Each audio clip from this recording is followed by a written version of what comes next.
Yes,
What in Java? it's a combination. That is okay. Microsoft. Yeah, I work in the Microsoft business intelligence. Science, Q lab.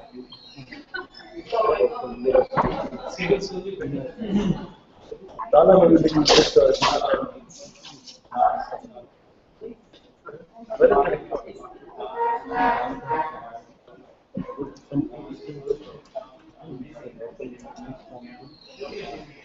But it's one people who work with government entity. Okay. Continually, IT people here, we are but new technology and everything adapted.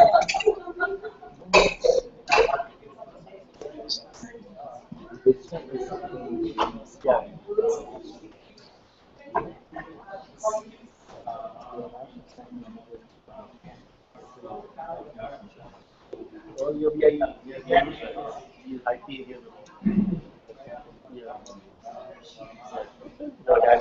we have that, but only for the financial. We have multiple BI tools, but business-based are all Microsoft. So how long have you been in India? 7 years. You came from India? New Jersey? Okay. You were in New Jersey before? Okay.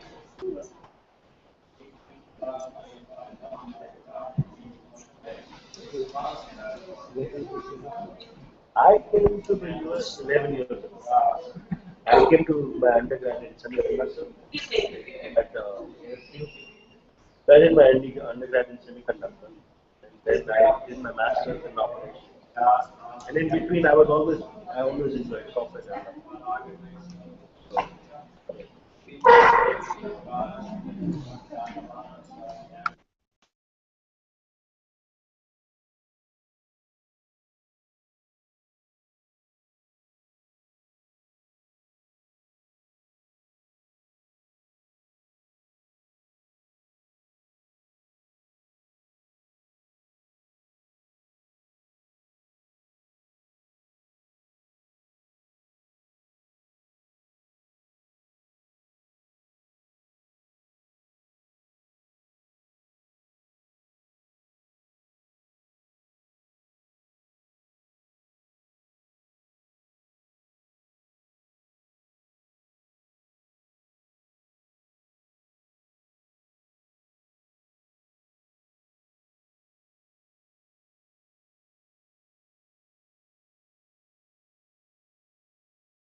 All glories to the assembled devotees, all glories to Shri Guru Shri.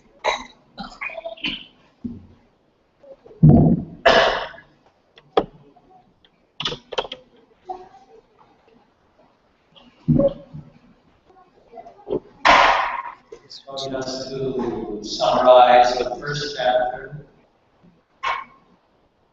that the Pandavas and Kauravas assembled at Kurukshetra to fight when Arjuna saw all those opposing him, including his grandfather, his teacher, and so many other relatives. He became overwhelmed with feelings of compassion. His mind was reeling, and he told Krishna, I cannot fight. And he gave some arguments against fighting.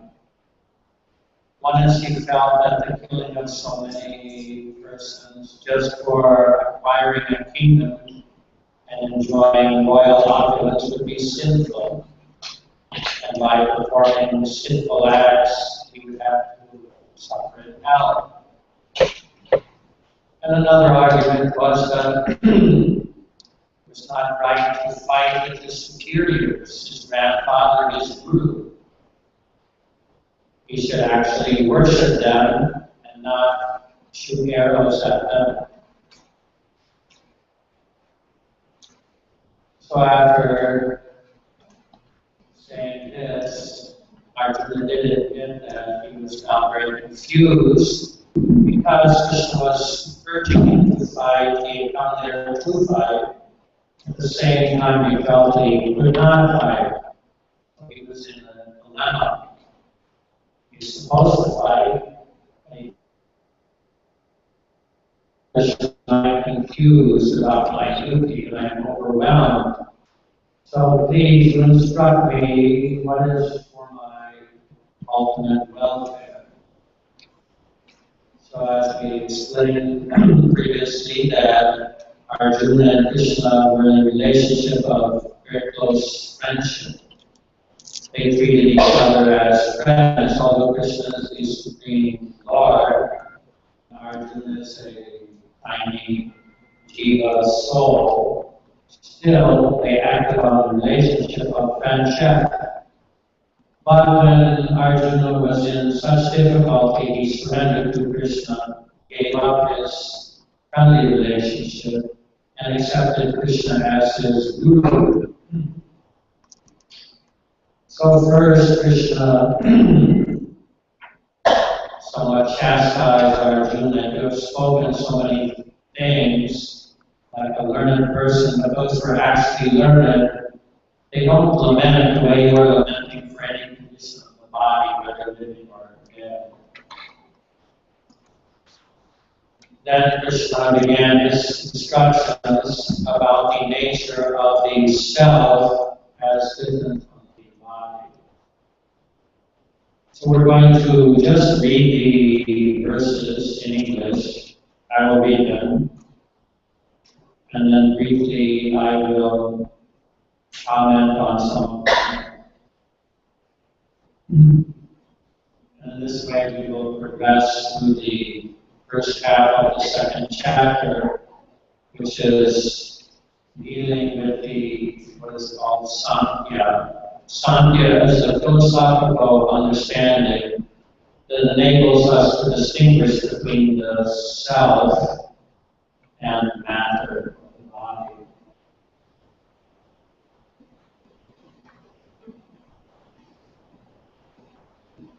So we'll begin with text 12, just going very quickly. Second chapter, text 12. Krishna says, never was there a time when I did not exist, nor you, nor all these kings, nor in the future shall any of us cease to be.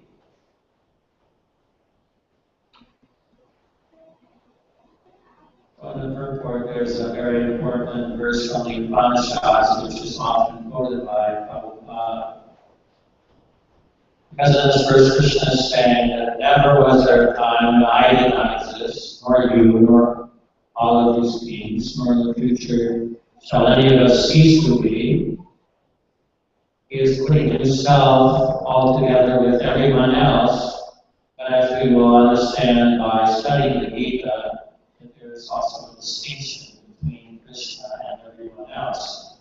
And that is nicely described in this verse. Nityo Nityanam Chaitanas Chaitanam Eko Bahunam Yoginadhati Kama. There is one supreme, eternal, conscious, living being, and there are many, many, many subordinate, conscious, eternal, living beings. It is the one who supplies all of the necessities of life for the many, many, many. That we can practically understand. We are many, many living beings. We're only living by taking advantage of what is supplied to us by nature. The air we breathe, the water we drink, the food we grow from the earth, the fruits we get from the trees, etc. We are dependent upon all of these things. We are not independent. So all of these things are being provided by nature, but nature is not working blindly. Nature is working superintendents of Krishna. And that Krishna will say later. Maya Jakshena Prakriti. Prakriti means nature. Krishna says, Maya Jakshena Prakriti. Nature is working under my supervision. So, going on. As the embodied soul continually passes in this body from boyhood to youth to old age, the soul similarly passes into another body of death. A sober person is not bewildered by such a change.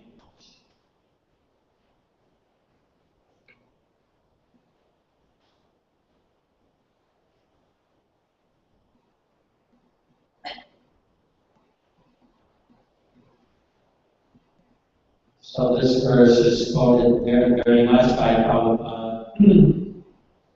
Many times he was talking to people and they would say, well, in your religion, you believe. Prabhupada said, no, I'm not speaking about religion. I'm speaking of science, of fact. And then he would quote this verse, this change of body is not a religious belief. It's not that only Hindus experience a change of body. This is a fact for everyone. And here it is said, Virastata Namuyati. A sober-minded person is not bewildered by these changes of bodies.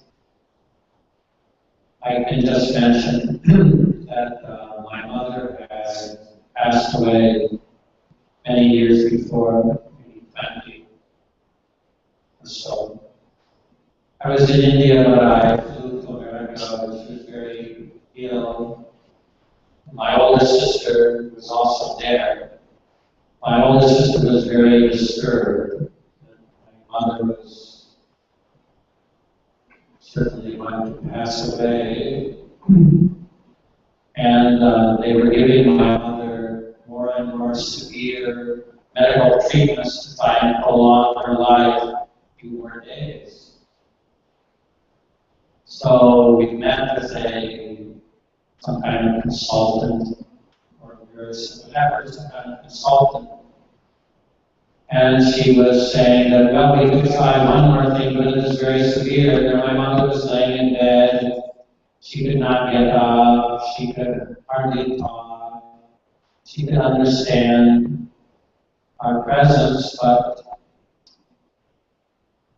my sister was thinking, yes, we should try anything, just to help her to live some few more days. Then I spoke to the consultant. I said that on the understanding which I have gained from my spiritual master in Bhagavad Gita, this is not the end of my mother, it is a change of body. Now, at the last stage of her life, she's in a very difficult position. Just to prolong that horrible condition is not serving her. It's not helping her. She will have to give up this body and accept a new life. But do not lament for this. This is the natural course of events. My sister a little bit accepted this, and then was decided not to perform more and more painful and severe medical procedures. So my sister was looking at my mother in the body conception of life, thinking my mother will be finished. And I was looking at her thinking she's now in such a horrible condition. She leaves that body and gets a new body that is beneficial for her. Bhagavad says the same thing. That Arjuna should not think, oh, I am killing Bhishma, my grandfather. He should think it's just a change of dress and he will be born again with renewed energy. This is good. So let us continue. Osama 20, the non-permanent appearance of happiness and distress and their disappearance due course of the appearance and disappearance of interests on the seasons. They arise from sense perception of silent Bharata, and one must learn to tolerate them without being disturbed. So we can see Arjuna, he surrendered to Krishna, was very disturbed. He was very disturbed by what? By the conditions that material nature was imposing upon him. By executing his duty, he would have to fight and kill his grandfather teachers. He was very disturbed. And Krishna describes that actually it's just a change of body, and one who is dhira, or a sober-minded person, he's not disturbed. So Krishna is going to teach Arjuna that you can come to a platform of existence where you are not disturbed. Of course, as long as we are in this world, we will be disturbed. But we must practice anyway to come to that platform. Therefore it says, comes, he teaches us Bharata. You must tolerate. In this world, there is always duality. Sometimes it's so cold, sometimes so hot. What can you do? Instead of being disturbed, oh, it's so hot, better just to tolerate it. Or somebody praises you, oh, you're so beautiful, you're so nice, you're so smart, you're so fortunate. Sometimes someone criticizes, you're so low, you're so stupid. What's the use of either one? I'm sitting here, somebody praises me, I am the same. Praise or no praise, somebody criticizes me, what is it? It's just in relation to the external body. Just as one should not be disturbed by the changes of the material body, one should not be disturbed by the eventualities of material existence. What's the use of being disturbed? You like to be disturbed? You like being disturbed? Yes. Only she likes to be disturbed. Not disturbed. We don't want to be disturbed. We hate disturbance. But disturbance is always there. Therefore, the solution is to, first of all, understand that ultimately there's no need to be disturbed. And then, while coming to that platform, Krishna will explain throughout the Gita how to come to that platform where there is no disturbance. In the meantime, while one is practicing, one must tolerate. Practice tolerate. Oh, this person is criticizing me and speaking very badly about me. I want to know better I tolerate. Who cares?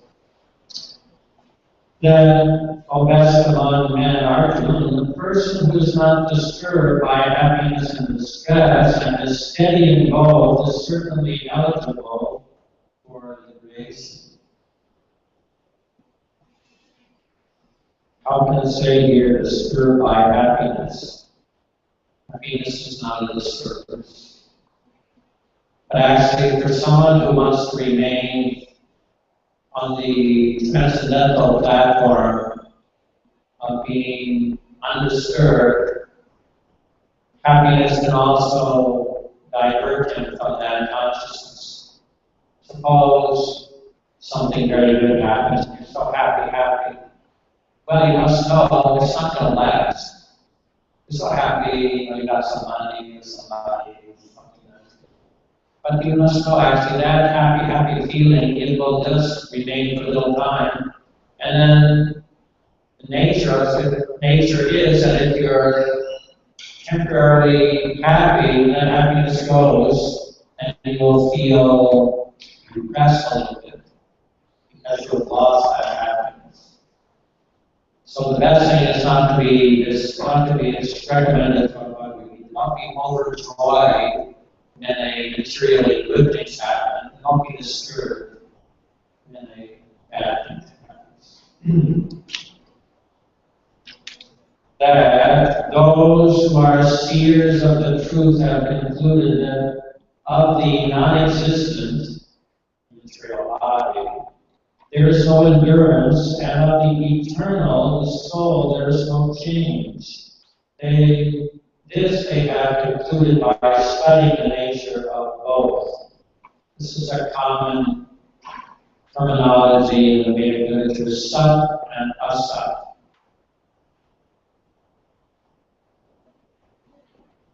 That sat actually means existing, or which is unchanging and eternal. And asat means unreal, or not enduring, or not actually existing as a permanent fact. So it's a fact that we remain always, but in this world we experience something comes and then goes. It's come and they go, they come and they go. And I am always there. It's like this body, I am the witness. Oh, I got this body. And now, every rising under the sun and setting, the day is gone, and then one day the body will be gone. That which pervades the entire body should know to be indestructible. No one is able to destroy that imperishable soul.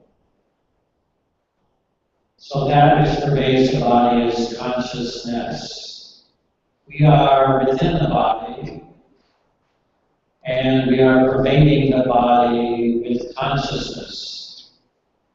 Just as the sun is within the sky and is pervading the sky with sunshine. So we are conscious of our body because we pervade the entire body with consciousness. So Krishna is saying no one is able to destroy that conscious entity, which is the soul or the self.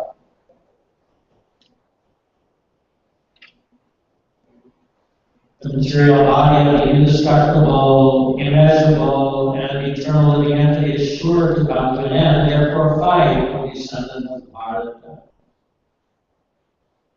So, in the most general sense, BhagavadGita is, in the beginning, Arjuna does not fight. If Arjuna had fought, there would have been no BhagavadGita. They just would have fought, and there would have been no need for BhagavadGita. Arjuna didn't want to fight, so Krishna had to convince him that no, it is your duty to fight and in your own interest to fight. So here's the first reason that we don't want to kill the body of Bhishma, Drona, etc., but their body is going to be finished today or tomorrow anyway. Therefore, don't give up your duty just for the temporary material body. Neither he who thinks the living entity, the slayer, nor he who thinks it slain is in knowledge. For the self slays not nor is slain. So we may have an enemy and we may think, I want to kill my enemy instantly. Actually, you cannot kill anyone. You can only destroy the cover. So one who thinks, I have killed my enemy, he's finished. He's not in knowledge. For the soul, there is neither birth nor death at any time. He does not come into being, does not come into being, and will not come into being. He is unborn, eternal, ever-existing, and primeval. He is not slain when the body is slain. So we may understand, yes, my body is always changing. I had a baby's body, a child's body, youthful body, now I have this body. And one day the body will be finished. But I am the same observer of all these changes of bodies. I can understand I am not the body. Still one may have a doubt, but with the death of the body, will I actually continue to exist? Of course, logically, we can understand if I despite the changes of body in this lifetime, it's reasonable to accept that I will not lose my existence with the death of the body. Still, we may have a doubt, or we may have a fear, but we can accept the statement of Krishna in Bhagavad Gita. Krishna says, no, even with the death of the body, he will continue to exist. If we don't know something, then we have to ask somebody who knows. But who knows better than Krishna? Or who will I accept as an authority more than Krishna? We have to believe somebody. We believe Krishna. Arjuna also believed Krishna. Oh, Partha, Arjuna, how can a person who knows that the soul is indestructible, eternal, unborn, and immutable kill anyone or cause anyone to kill? As a person puts on new garments, giving up old ones, the soul similarly accepts new material bodies, giving up the old and useless ones.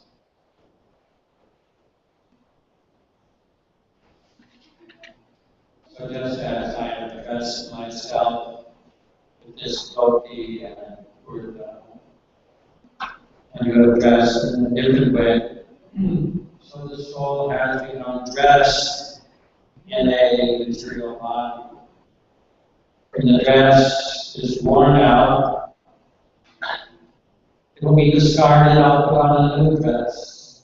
Similarly, when the body is no longer useful, it will have to be given up and a new body accepted. That's what Krishna said. And he says, the soul can never be cut into pieces by a weapon, or burned by fire, nor moistened by water, nor withered by the wind. So Arjuna might doubt, yes, I can understand the soul is different from the body. The soul doesn't die when the body is killed. But still, I have such powerful weapons, and very powerful weapons, weapons of the demigods. Maybe these weapons would be able to destroy the soul. You might have that doubt. And Krishna says, no. The soul can never be cut into pieces. It cannot be burned. It cannot be withered by the wind or moistened. The individual soul is unbreakable and insoluble and can neither be burned nor dried. It is everlasting, present everywhere, unchangeable, immovable, and eternally the same.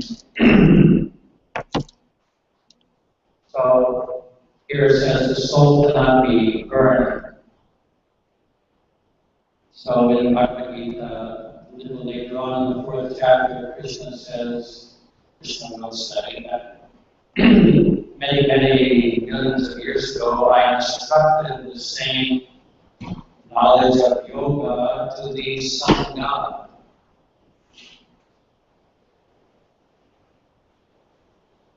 So Prabhupada many times said that it's not just that there's life on the earth and there's no life anywhere else. And according to the Vedic literature, there's life everywhere. But the difficulty is we can only perceive what our senses allow us to perceive. We know our senses are very limited. For example, they have a dog whistle. It makes a very high sound. We cannot hear it, but a dog can hear it. And will come back. So our senses can perceive only within a very narrow range. But still, our tendency is to think seeing is believing. I can see it, and I believe it exists. If I cannot see it, then it does not exist. So, it is said in Bhagavad Gita, or referred to and explained elsewhere, there is actually life even on the sun. Sounds very astonishing. Of course, with this body, we could not exist in the sun. But here it is said that the soul cannot be burned. And even science has discovered there are some germs that burn. They also can live within fire. Is that so? So in so many ways, from this side, from that side, Krishna is instructing Arjuna about the nature of the self or soul, that it is not affected by any material condition. We are eternal living beings. We are not actually affected by any material condition. But because we identify with the body, we are affected by every material condition. But those later on, beginning with the 39th text of this chapter, Krishna will start speaking about yoga, or the process of linking with the Supreme, rising above the material or body conceptual life, where one can become undisturbed by the material conditions. So here is the basis, the theoretical understanding that the self or soul is actually not affected. That is why in all yoga practice is always 100,000 times that tolerate the dualities of material existence. And Krishna says, it is said that the soul is invisible, inconceivable, and immutable. Knowing this, you should not grieve with the body.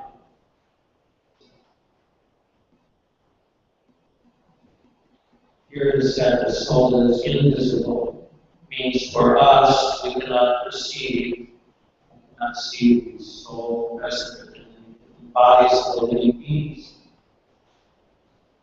But still the soul can be perceived indirectly. How?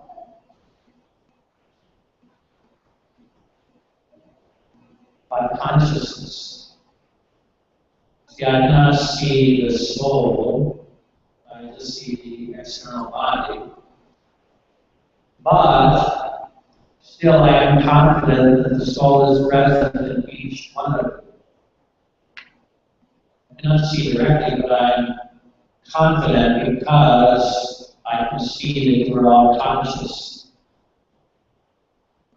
We're not laying unconscious. We're conscious. Consciousness is the symptom or characteristic of the soul. Just like sunshine indicates the presence of the sun. In the morning before sunrise at dawning light, convinces you the sun will soon rise. Sunlight is the characteristic of the sun. Consciousness is the characteristic of the soul. Generally, even followers of so-called religions, they may talk about the soul. They have no idea of actually what is the soul. The soul is actually you, the conscious being. You are conscious. The soul is a conscious entity. The body without you or without the soul is not conscious, because it is just a lump of matter. So the soul can be perceived indirectly by the presence of consciousness. Now in text 26, Krishna says, if however you think that the soul, or the symptoms of life, will always be born and die forever, you still have no reason to lament, O Mahayana. So in the Purport Prabhupada says, there is always a class of philosophers, almost akin to the Buddhists, who do not believe in the separate existence of the soul beyond the body. When Lord Krishna spoke about Bhagavad, it appears that such philosophers existed, and they were known as Lokayutas and Bhagavadgita. Such philosophers maintain that life symptoms take place at a certain mature condition of material combination. The modern material scientists and materialistic philosophers also think similarly. According to them, the body is a combination of physical elements, and at a certain stage, the life symptoms develop by interaction with physical and chemical elements. The science of anthropology is based on this philosophy. So, this is what modern science teaches, that evolution, that by somehow, by chance combination of chemicals, life evolved. The matter developed the symptoms of life in some kind of mature combination. So here Krishna said, even if you believe that, still, you should not lament. Why? Who's going to lament the loss of a bunch of chemicals? When I was young, they used to say the body is worth like $1.15 or something. No, I'm looking online. Now they have different ways of calculating the body. Just the elements that make up the body, maybe you're worth $2 or $3 or something, $25. Or they may be worth more because you can sell the kidney. It's like now in India, they trick people into having kidney operation because someone who is suffering kidney failure, they can have a kidney transplant by paying $50,000 or something. So they trick the poor person that, oh, you just want to take some little part out of your body, we'll give you $500. Yeah. But anyway, body is just worth so much in terms of its chemical content. But when you feel that you're worth $1 or $25, $50, $2,000, or something. Krishna saying that if you think that this is always appearing by chemical combination and disappearing, it's like you were somehow conceived within the womb of your mother and you came to life and then after died. What's the use of lamenting? Therefore, fire. One who has taken birth is sure to die, and after death one is sure to take birth again. Therefore, in the unavoidable discharge of your duty, you should not lament. Not avoid death. So why lament? All created beings are unmanifest in their beginning, manifest in their interim state, and unmanifest again when annihilated. So what is their lamentation? Before your birth, you were not manifest in this way. Now manifest for a few years, and afterwards again unmanifest. So why lament?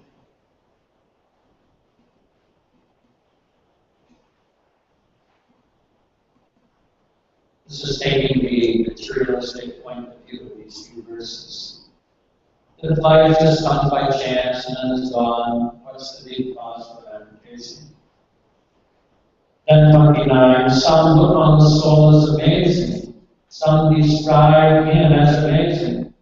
And some hear of him as amazing, while others, even after hearing about him, cannot understand him at all. So the soul is actually amazing. How just a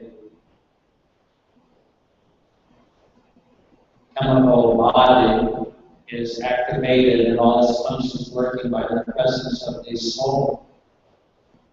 The soul is described as very tiny, the size of smaller than an atom.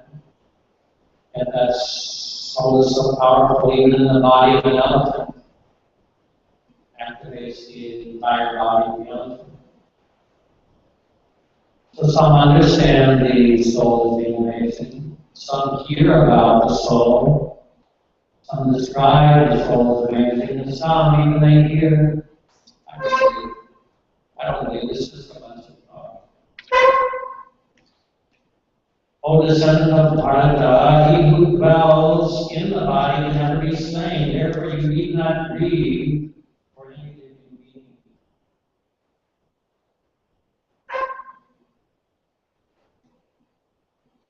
Considering your specific duty as a Kshatriya, you should know that there is no better engagement for you than fighting on religious principles, and so there is no need for hesitation. So now we come to a little different reason for Arjuna to fight.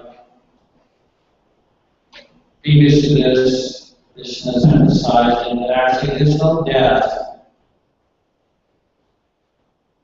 So there is no reason for you to be so disturbed and to give up your duty. Now Krishna is talking more about Arjuna's specific duty as a Kshatriya. Kshatriya means an administrator or military man. In Varnashram or Vedic society, there are 4 occupational classes: Brahmana or intellectual class, Kshatriya, administrative, martial class, Vaishya, business class, and Shudra, labor class. So everyone has their duties. It is the duty of the Kshatriya to fight on religious principles. So this whole story of Mahabharata, which BhagavadGita comes in the middle, towards the end, it is that the Pandavas were the rightful inheritors of the kingdom of their father, but due to unfair means, their cousin brothers took away from them. Now it is Arjuna's duty to reclaim the rightful kingdom by fighting, because all diplomatic endeavors failed. Aside from that, as we will see throughout the Gita, that there's 2 conceptions of duty. One is the ordinary conception, that as a Kshatriya, as his occupation, it is his duty to fight. But there's a higher duty also, that Krishna, the Supreme Personality of Godhead, who is the enunciator of all religious principles, he is personally telling Arjuna to fight. So that is his supreme duty. So Krishna says, considering your duty as a Kshatriya, you should know that there is no better engagement for you than fighting on religious principles. Happy are the Kshatriyas to whom such fighting opportunities come unsought, opening for them the doors of the heavenly planets. It is said that Kshatriyas who fight on the battlefield and are killed without turning their back, they attain to the heavenly planets just by that single act.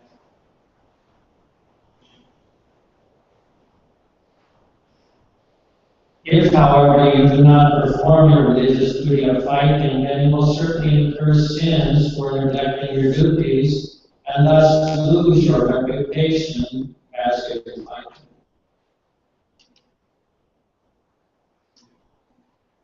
So Arjuna is thinking, it will be sinful for me to fight.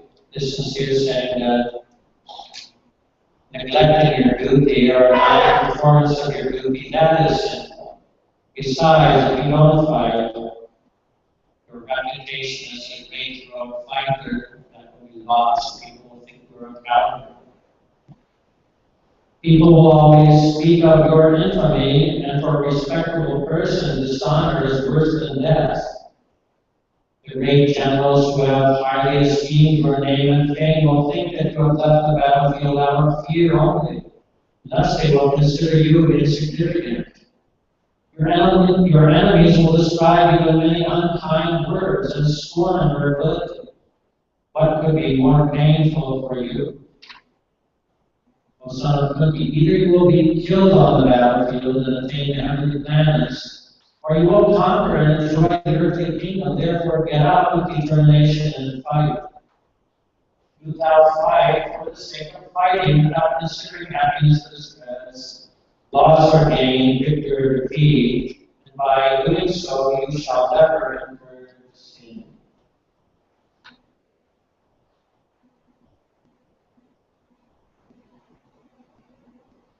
So long ago there was a system of social organization which was called Varnashram Dharma. The society was ordered according to four social or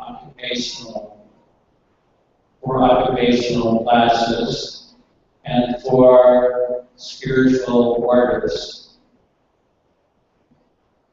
And because this Varnashram system was created by the Lord Himself, that was stated later in the Chaturvarnya system. I have created, which says the system of four varnas or four occupational duties. Because it is created by Krishna Himself, one who executes his duties according to Varnashram, simply by doing so, he worships the Lord. Here Krishna is saying, by performing your duty as a Kshatriya, you will never incur sin.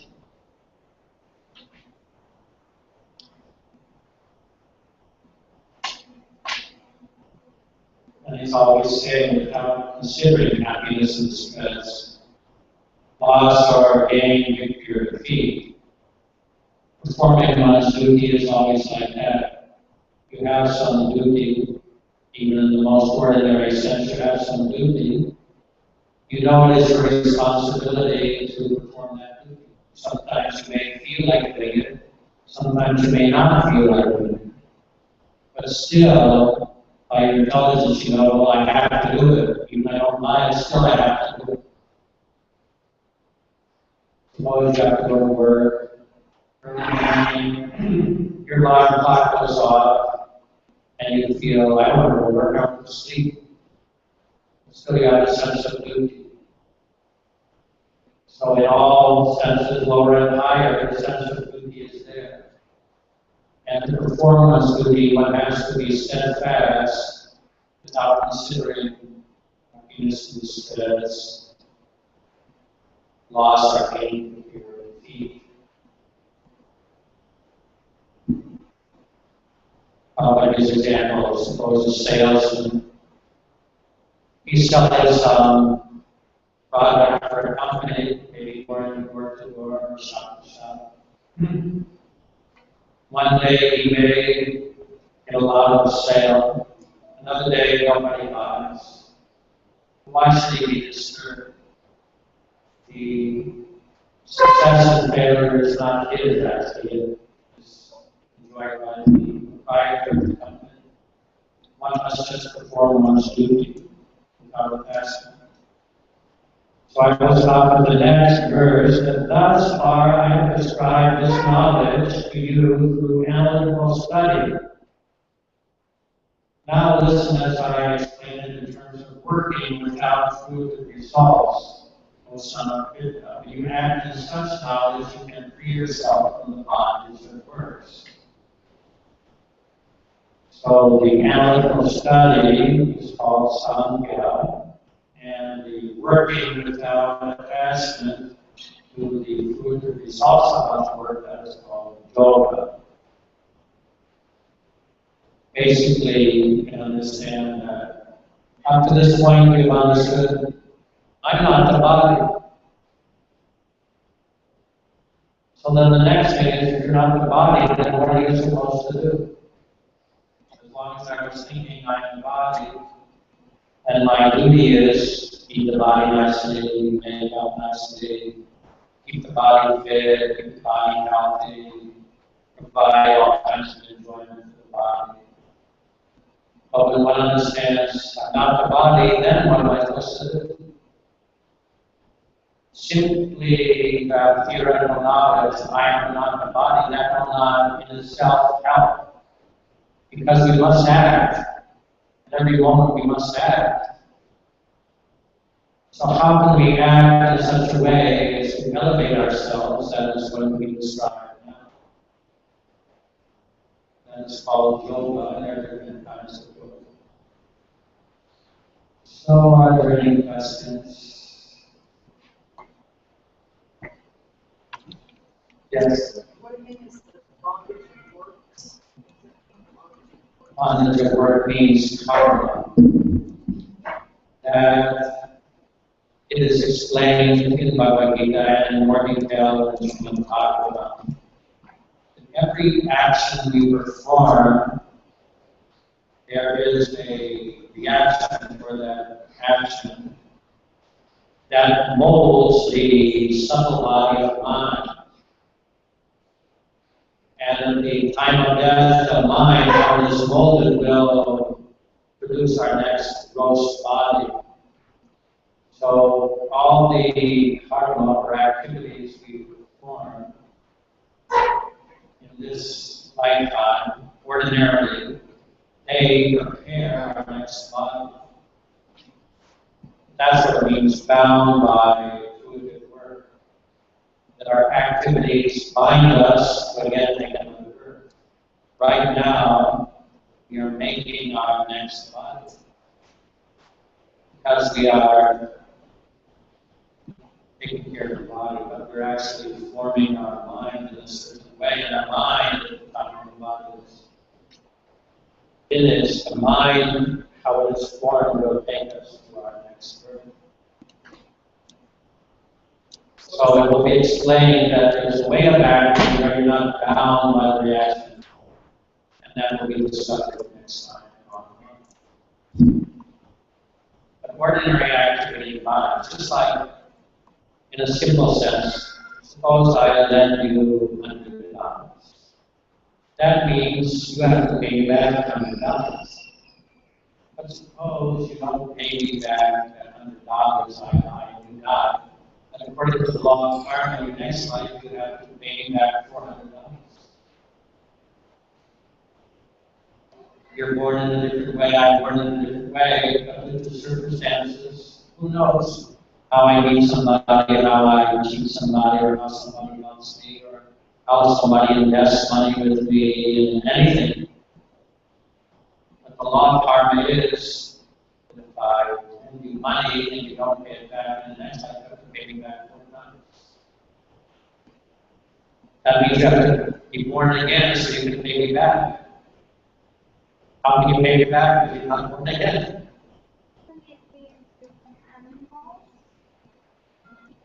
Even if they get animals' bodies to encounter them. And suppose next life you're a dog, and I'm big, I gave you $100, you didn't pay me back, and you're born as a dog. Keep this dog, and we're walking along, God starts digging in the ground. Oh, a gold coin worth $400 was buried in the ground there, and I picked it up. Oh, very good one, you did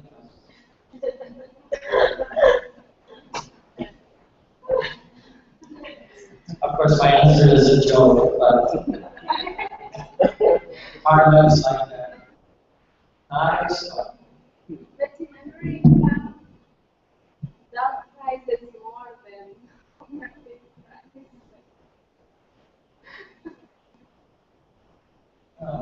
Logs are expensive, but I have not seen the beach for sale. I've seen dog $20, $50, $20. I never saw his person $20 or 50 cents. Still not understand the question.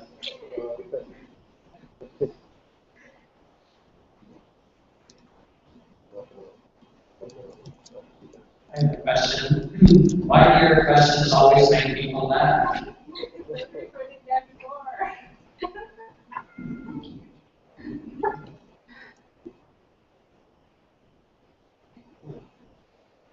That's why we were taking them with us into the next life, our karmic bank account or whatever that we Yeah. accumulated. Is that kind of why the darkness is getting darker, that people are getting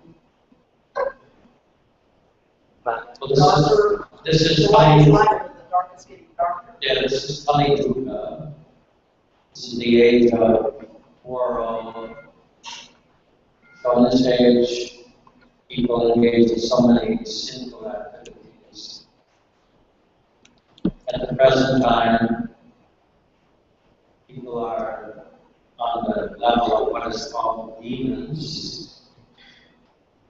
In the 16th chapter of Bhagavad Gita, there's a description of Daiva Asura, godly and demoniac mentality.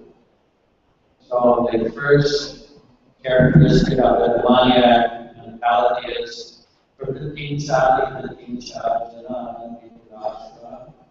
they don't know what is to be done and what is not to be done. Like we know that killing cows and eating their meat is not to be done. But it's also said that dharma miti those in the darkest ignorance, they think that irreligion is religion, and religion is religion. So it's a dark age. Being just think if there is karma, how much now people are so afraid of violence, so there's violence in society. There's violence everywhere. But how much violence do we commit at home even? Killing millions and millions of animals. That's also violence. We are giving so much violence, and how we think it will not come back. The result of all the animal killing is wholesale slaughter in wars. So that is the way to huge slaughter of people because of all the animal killing.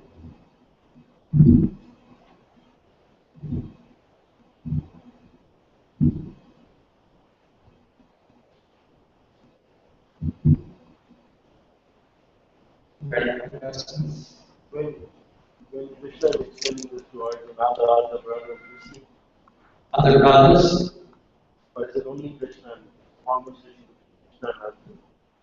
What happens in time? Does it pause? Does it stop?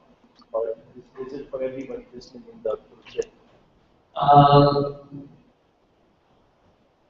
I think the other brothers are not listening. The Prabhupada did explain. I don't remember so well. I have to look and see. But, it was heard by some, but not everyone.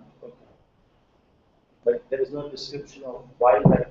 Is there a description of the conversation? Or is it just Sanjay telling the stuff? Yeah, I mean, Mahabharata is dictated by Vyasadeva, Ganesh is writing. And Sanjay is speaking to Dhritarashtra. By the mercy of Vyas, Sanjay was given the ability to witness everything. He was sitting in the room. It was like Heart is Bhagavan. Krishna's heart, fond of his attitude, that the person is behind. That's what it is. I have some photos with this. In the card, you can see the picture also. That is front of the attitude. Here, Arjun told Krishna is just to make it nearby opposition party. he was asking others to hear and speaking or not. He was asking others to hear Krishna speaking to Arjuna and Arjuna asking questions. And does this happen with does Gita explain that how long it takes to? Yes.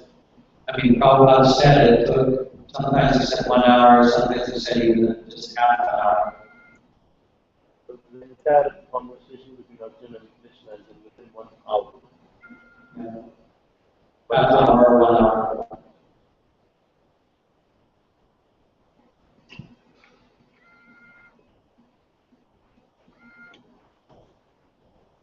In that time, they fought with certain rules very strictly followed. Everyone on the opposing side, they saw Krishna and Arjuna discussing. They could have told now's a good time and not attempt to get attacked, but they would never do that. And they did later on sometimes, but not in the beginning anyway. There was some etiquette. Did, from all the characters in the Mahabharata, who knew Krishna was the supreme? Because who knew Krishna was supreme? Because he had come in a body, human body form. Krishna appeared as not an actual human body, but he appeared just like a human being, here in his own transcendental form. But Prabhupada said that not so many understood that he was talking about it. Of course, Bhishma knew, Pandavas knew, Draupadi knew. Not say exactly how many knew. There were characters who knew that he was the supreme Lord. But there were characters who knew he was the supreme.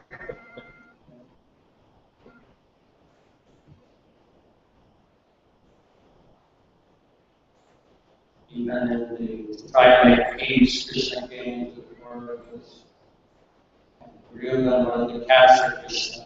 Krishna manifested in universal form. And Duryodhana just thought, oh, this is some magical trick.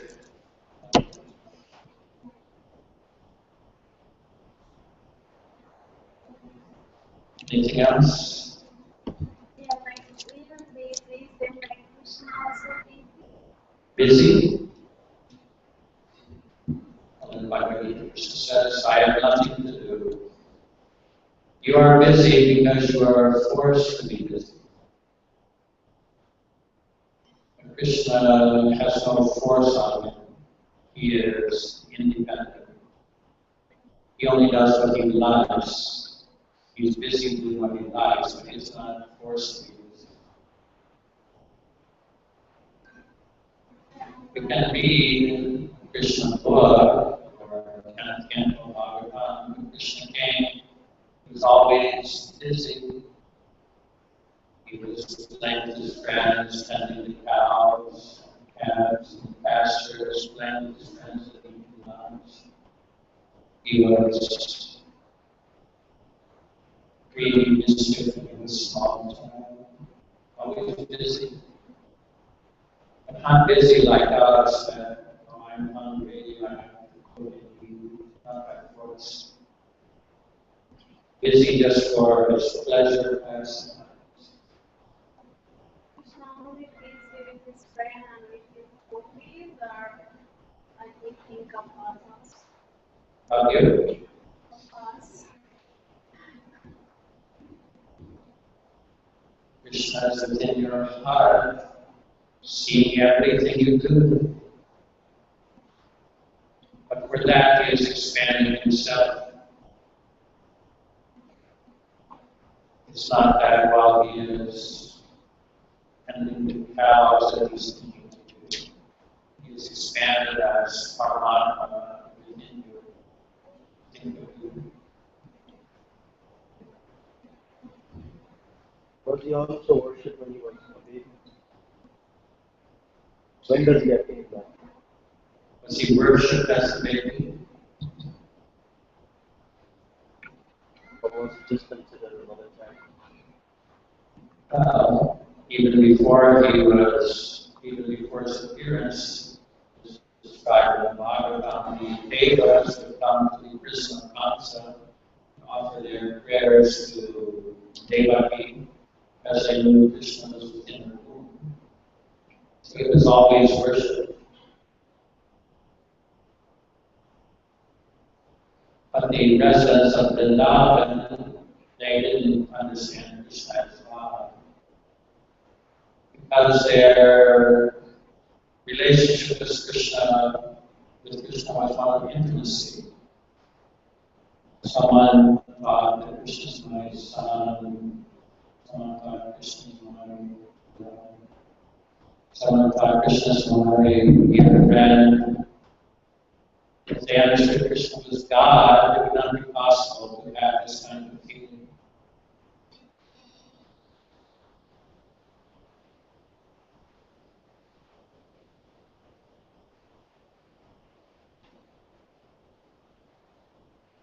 Thank you.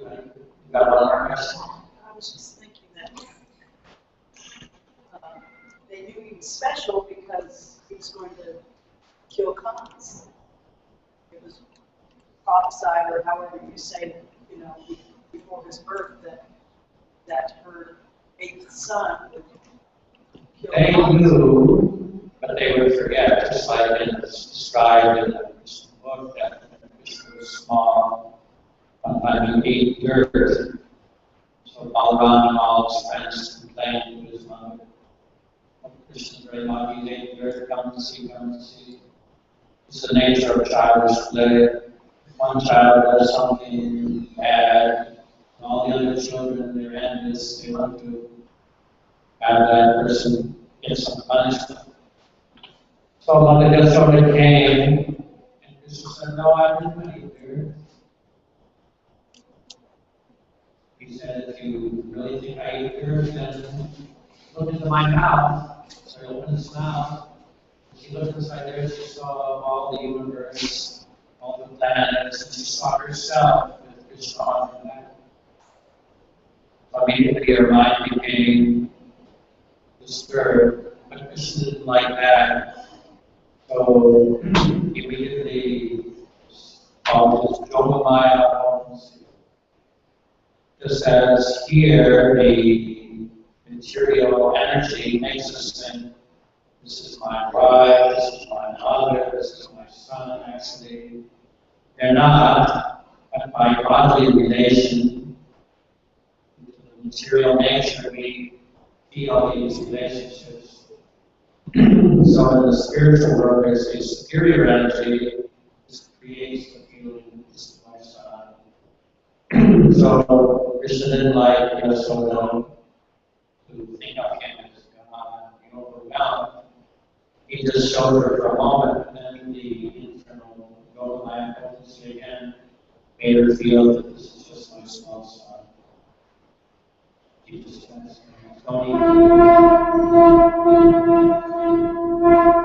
So they time to time realize that actually that's not their mood.